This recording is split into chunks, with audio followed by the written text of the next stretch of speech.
नमस्कार साथियों, मैं हूं तुषार गौतम और आपका हमारे इजी सॉल्यूशन क्लासेस में एक बार फिर से स्वागत है। साथियों, जैसा कि आप सभी को पता है कि लास्ट क्लास में हमने हीरोन्स फॉर्मूला पढ़ा था, एनसीईआरटी बुक का चैप्टर 12 9th क्लास का।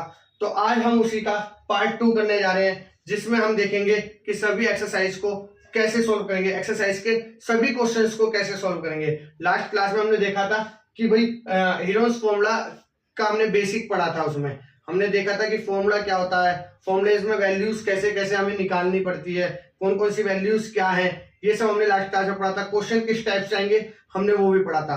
आज हम एक्सरसाइज पढ़ेंगे 12.1 और सभी उसके क्वेश्चंस जो मोस्ट इंपोर्टेंट है और एग्जाम में आने की जिनकी चांसेस होते हैं उस टाइप के हम क्वेश्चंस आज पढ़ेंगे। तो आज हम स्टेप बाय स्टेप एक एक क्वेश्चन को करते चलते हैं और आसानी से समझते चलते हैं। ठीक है, आइए शुरू करते हैं। जैसा कि आप सभी को पता है कि 12.1 का पहला क्वेश्चन नंबर 5 है, sides of a triangle are in the ratio 12, 17, 25। ठीक है, साइड्स दी हुई है ट्रायंगल की जिस रेशियो में दी हुई है 12, 17 and 25 and it's parameter is 540 centimetre. आपको फाइंड क्या करना है, एरिया। तो आपको एरिया फाइंड करना है।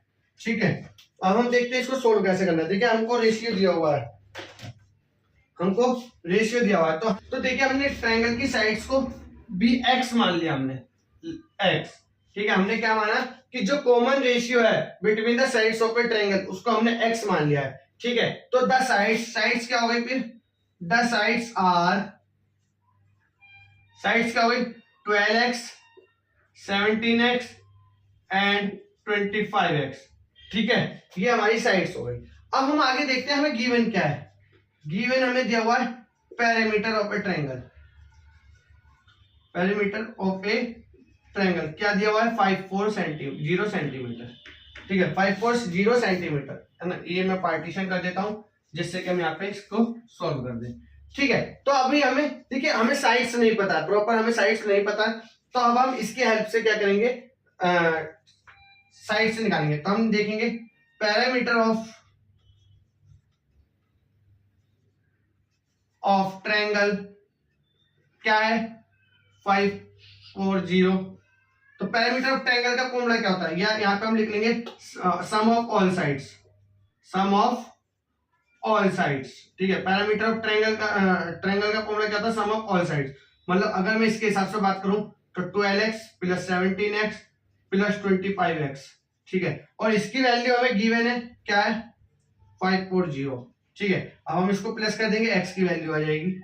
तो ये हम प्लस करेंगे 27, 29 प्लस 25x। ठीक है, और अब ये हो गया हमारा 5 और 9 2 14 54 x। ठीक है, 54x हो गया 540। तो अब मैं इधर ये डिवाइड में ले जाऊंगा, x की वैल्यू आ जाएगी। x की वैल्यू क्या आ गई, 540 अपॉन में 4, ये कट गया तो 10 आ गई। तो x की वैल्यू मेरी 10 आ गई। ठीक है, तो अब हम साइड्स क्या बन जाएगी, द साइड्स ऑफ ट्रायंगल क्या हो गया, एक 12x थी, एक 17x थी और एक 25x थी। तो x की जगह x की वैल्यू रख देंगे 12 into 10, 17 into 10 and 25 into 10।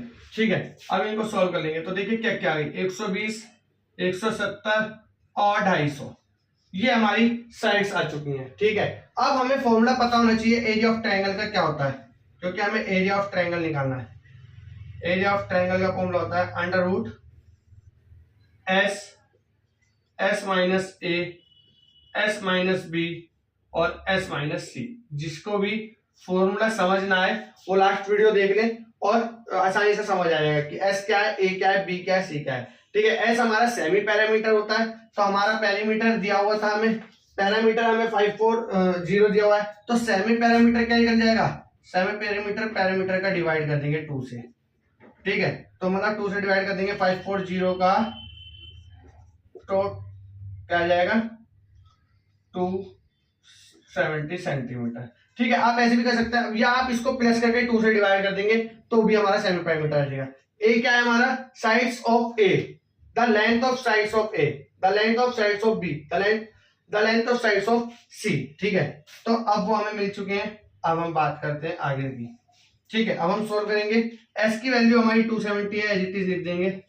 270 minus ए हमारा 120 है, 270 माइनस 170 और 270 माइनस 250। ठीक है, ये बात समझ आ गई होगी आपको, क्योंकि हमारा ए बी सी है, ए बी सी। ठीक है, अब हमने ए बी सी की जगह ए बी सी की वैल्यू रख दी है। अब हम इसको आगे सॉल्व कर लेंगे। अंडर रूट, देखिए 270 हमारा ऐसे ही रहेगा। ठीक है, फिर मल्टीप्लाई 270 में से 120 गए तो 150, 170 100 बचा, 20 बचा।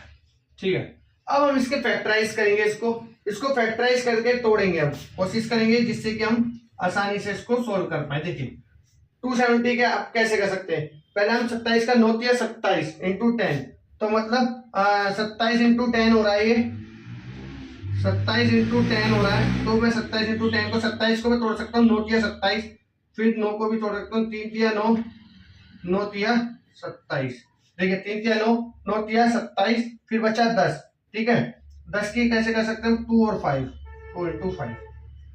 ठीक है, आ गया होगा, उम्मीद करता हूँ आ गया होगा आपको। देखिए 27 को मैंने 27 इंटू 10 लिख सकता हूँ मैं इसको, तो 27 का मैंने फैक्टराइज करा, 3 तिया 9, 9 तिया 27। ठीक है, 10 का मैंने करा 2 5 जा 10। ठीक है, अब इसके आगे इसका फैक्टर नहीं हो सकता तो ये छोड़ दिया। अब 150 का हम कैसे कर सकते हैं, 5 इंटू 3 15 बचा 10, 10 का फिर 5 इंटू 2। ठीक है, 5 इंटू 3 15 बचा 10, 5 10। ठीक है, 10 इंटू 10 तो मतलब 5 इंटू 5 इंटू 2 इंटू 2। ठीक है, 5 25 25 दूनी 50, 50 दूनी 100। ठीक है, 20 का 4 इंटू 5, 4 इंटू 5 नहीं लिख सकते, 2 इंटू 2 इंटू 5। ठीक है, 2 2 जा 4, 4 5 जा 20। ठीक है, सबका फैक्टर कर दिया है मैंने। अब इनको इनके ग्रुप बना के इनको हम बाहर निकालेंगे। तो देखिए एक ग्रुप बन गया, 3 बाहर आ गया। सबसे पहले हम सबसे छोटी ये ठीक है ऐसी ले लेते हैं। तो देखिए 3 बाहर आ गया, फिर एक ग्रुप और बन गया, एक और 3 बाहर आ गया, फिर और 3 तो नहीं है। अब आ जाते हैं 2 पे, 2 का ग्रुप बन गया, बाहर आ गया, 2 का ग्रुप बन गया, 2 का ग्रुप बन गया, तो 2 2 और बाहर आया है। 5 पे आ जाते हैं, 5 का ग्रुप बन गया, एक और बन गया, और एक और बन गया। सभी ग्रुप से बाहर आ चुके हैं, मतलब अंडर रूट से बाहर आ चुके हैं, कोई वैल्यूज नहीं बची है। अब इनके मल्टीप्लाई कर देंगे। ठीक है, 3 तिया 9, 9 दूनी 18, 18 दूनी 36, 36 दूनी 72, 72 आ गया हमारे यहाँ तक। ठीक है, 55 25, 25 पंजे 125। ठीक है, 125 9000 सेंटीमीटर स्क्वायर, ये मेरा आंसर होगा। ठीक है, 9000 सेंटीमीटर स्क्वायर। आई होप आपको समझ आ रहा होगा, बहुत ही अच्छा लगा होगा। फैक्टराइज का सिस्टम देखिए आप सीख लीजिए, ये हमारा कॉम्पिटिटिव एग्जाम के पॉइंट ऑफ व्यू से भी बहुत ज्यादा मोस्ट इंपॉर्टेंट है। ठीक है, तो आपको देखिए क्वेश्चंस में कुछ नहीं था, क्वेश्चन बहुत इजी था, पेपर में 4 नंबर का आ जाता है। साइड्स ऑफ ए ट्रायंगल दिया हुआ था रेशियो में, जिसको हमने फिर जिससे हमने साइड्स निकाली, इसके हेल्प से पैरामीटर गिवन था, एरिया हमें निकालना था। तो देखिए इस तरीके से निकाला। ठीक है, अगर आपको हमारी वीडियो पसंद आ रही है तो वीडियो को लाइक एंड शेयर जरूर करें और चैनल को सब्सक्राइब करें। बेल आइकन को प्रेस करना बिल्कुल ना भूलें, जिससे कि आप हमारी वीडियो को देख सकें सबसे पहले। ठीक है, तो इसी क्रम में अब हम देखते हैं कि भाई नेक्स्ट क्वेश्चन क्या होगा। अब हम 12.2 का क्वेश्चन करते हैं। तो आइए दोस्तों, अब हम 12.2 का क्वेश्चन नंबर 1 देखते हैं किस तरीके से सोल्व होगा। देखिए अभी तक हमने 12.1 में direct triangle to triangle solve करना सीखा। अब हमारे पास क्या होगा कि कोई भी क्वाड्रिलेटरल दे दिया जाएगा या किसी अदर टाइप का शेप का कोई भी डायग्राम दे दिया जाएगा, उसमें आपको या उसका निकालना होगा। तो देखिए हम कैसे करते हैं, हम सोल्व करते हैं इसको। ठीक है, आइए अब देखते हैं क्वेश्चन क्या दिया हुआ है 12.2 का question number 1। A park in the shape of a quadrilateral ABCD। ठीक है, एक पार्क दिया हुआ है जो कि क्वाड्रिलेटरल की शेप में है, उसकी चारों साइड्स का नाम हमने ABCD बोल दिया है। एंगल C जो है वो हमारे 90 डिग्री का है, और फिर AB हमारा 9 मीटर है, और BC हमारा 12 मीटर है, और CD हमारा 5 मीटर है, एंड AD हमारा 8 मीटर है। तो how much area does it occupy, तो हमसे देखिए पूछा क्या, उसने एरिया पूछना है, पूछा है पूरे क्वाड्रिलेटरल का। तो सबसे पहले हम क्या करेंगे, हम एक इसका क्वाड्रिलेटरल की शेप बनाएंगे, हम एक डायग्राम बनाएंगे सबसे पहले। तो देखिए एंगल सी हमें 90 डिग्री दिया हुआ है, ठीक है, हमने इसको बना लिया है, ठीक है, कंस्ट्रक्ट कर लिया है। अब हम देखते हैं कि भाई इसको हम क्वाड्रिलेटरल का एरिया को हम कैसे निकालते हैं। तो देखिए इसका अगर हम ऐसे बात करें तो हम एरिया इसका नहीं निकाल पाएंगे, ठीक है। तो हमें क्या करना होगा, देखिए हम इसमें बीच में पार्टीशन दे देंगे,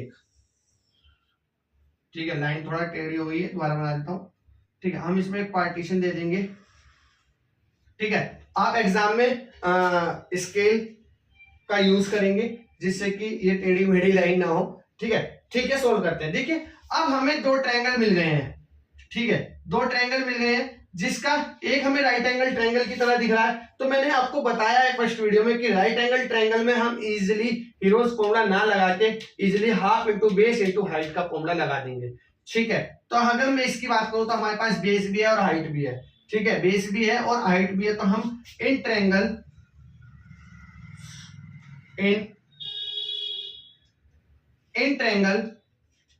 B C D, in triangle B C D की बात करता हूं मैं, area of triangle half into base into height, ठीक है। तो हाफ क्या है मेरा, हाफ तो हाफ ही रहेगा और बेस मेरा 12 हो जाएगा और हाइट मेरी 5 हो जाएगी, ठीक है। तो ये मेरा 6 आ गया, 6 पंजे 30 हो गया। तो मेरा 30 मीटर स्क्वायर हो गया, क्योंकि मीटर में वैल्यू दी हुई है। तो एरिया ऑफ ट्रायंगल आ गया बीसीडी का, ठीक है, एरिया आ गया बीसीडी का, ठीक है। मुझे इतने ट्रायंगल का एरिया मिल चुका है, इतने का और चाहिए। इसके लिए मैं अब half into base into height का फॉर्मूला यूज नहीं कर सकता हूं, क्योंकि ना ही मुझे ये पता है कि हाइट कौन सी और बेस कौन सी है। तो ऐसे क्वेश्चंस में हमें फिर क्या करना होता है, ऐसे प्रॉब्लम्स के लिए हमने यूजिंग हीरोज फॉर्मूला करना होता है, ठीक है। तो अब हम यूजिंग अगर हीरोज फॉर्मूला यूज करेंगे हम, तो देखिए हमें थर्ड साइड्स की रिक्वायरमेंट है, ठीक है। अब थर्ड साइड्स निकालने के लिए मेरे को इनकी हेल्प की जरूरत नहीं है, क्योंकि इससे कुछ पता ही नहीं चल पा रहा हमें, तो भी मैं इसी से निकालूंगा यूजिंग पाइथागोरस थ्योरम लगाएंगे, पाइथागोरस थ्योरम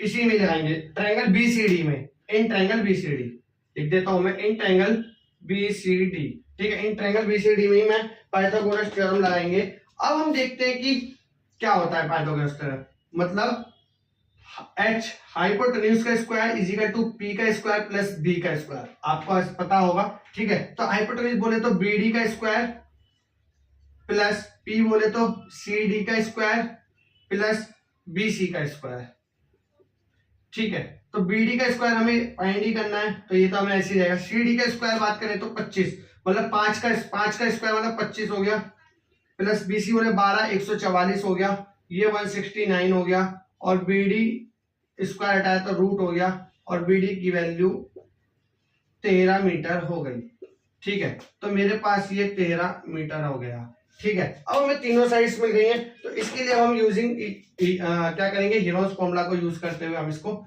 सॉल्व करेंगे, ठीक है। मैं यही कर लेता हूं, इसको पार्टीशन दे देता हूं, ठीक है। अब हम लिखेंगे using heroes formula in triangle क्या एबीडी, ठीक है, एबीडी, ठीक है। अब एबीडी ट्रायंगल की बात करें, तीन साइड्स दी हुई है, तो पहले हमें एस निकालना पड़ता है। एस क्या होता है, पैरामीटर के सभी साइड्स को प्लस कर दीजिए, पैरामीटर मतलब, ठीक है। तो करते हैं और 2 से डिवाइड कर देते हैं, इसका मतलब तो 9 प्लस 8 प्लस 13 अपॉन 2, 8 8 16 और 1 17 17 30 अपॉन 2, 15 मीटर हो गया, ठीक है। अब ए बी सी हमें पता ही है, तो अब हम एरिया निकाल लेते हैं, फॉर्मूला लगाते हैं S minus A, S minus B, S minus C, ठीक है। अब इसकी वैल्यूज को रख देंगे और हम आगे सोल्व कर देंगे। तो करते हैं, एस बोले तो 30 नहीं सॉरी 15 माइनस 9, तो मैं 6 लिख दूं direct, 15 minus 9 6 into 15 minus 8 7 15 minus 13 2, ठीक है, डायरेक्ट मैंने वैल्यूज लिख दी है, ठीक है। तो अब हम इसको 15 को हम फैक्टर करेंगे, तो देखिए 15 के फैक्टर क्या आएंगे, 5 3 15 अंडर रूट में 5 3 जा 15, 6 का 3 इंटू 2, 7 का 7 ही रहेगा, 2 का भी 2 ही रहेगा, ठीक है। सॉल्व कर देते हैं। अब देखिए क्या हो गया, ये हो गया तुम्हारा 5 का ग्रुप बाहर नहीं आएगा, 3 का ग्रुप बाहर आ गया और 2 का ग्रुप बाहर आ गया, ठीक है। अंदर क्या रह गया, 5 एंड 7, ठीक है। तो ये क्या हो गया, 6 35, 6 रूट में 35 मीटर स्क्वायर आ गया। तो अगर हम इसको सोल्व करेंगे तो ये अप्रोक्सीमेट 35.5 मीटर स्क्वायर आ जाएगा, ठीक है। अप्रोक्स में लिख देंगे आप, ठीक है। तो अब हमें निकालना क्या था, ना कि हमें ना तो इसका एरिया निकालना था ना इसका, हमें पूरे का एरिया निकालना था। तो हम लिखेंगे the area of quadrilateral is, क्या होगा, देखिए area of triangle BCD, area of triangle BCD plus area of triangle ABD, तो इन दोनों के एरिया को प्लस कर देंगे हम। तो इसका 30 आया था, 30 मीटर स्क्वायर, प्लस इसका 35.5 मीटर स्क्वायर आया है अप्रोक्स में, तो ये 65.5 मीटर स्क्वायर अप्रोक्स में हो गया है, ठीक है। तो देखिए आई होप आपको समझ आ गया होगा, ठीक है। बहुत ही इजी क्वेश्चन है, इसी टाइप के क्वेश्चन पूरी एक्सरसाइज में आने वाले हैं। तो आपको कोई भी पर्टिकुलर क्वेश्चन समझ नहीं आ रहा है तो आप मुझे कमेंट सेक्शन में बता सकते हैं कि ये क्वेश्चंस का सॉल्यूशन भेज दीजिए, मैं आपको पर्टिकुलर आपके लिए एक वीडियो बना के छोटी सी उस क्वेश्चंस को सॉल्व करते हुए आपको भेज दूंगा, ठीक है। तो आज की वीडियो में सिर्फ इतना ही रखते हैं, मिलते हैं नेक्स्ट वीडियो में बहुत जल्द। जब तक के लिए जय हिंद, जय भारत।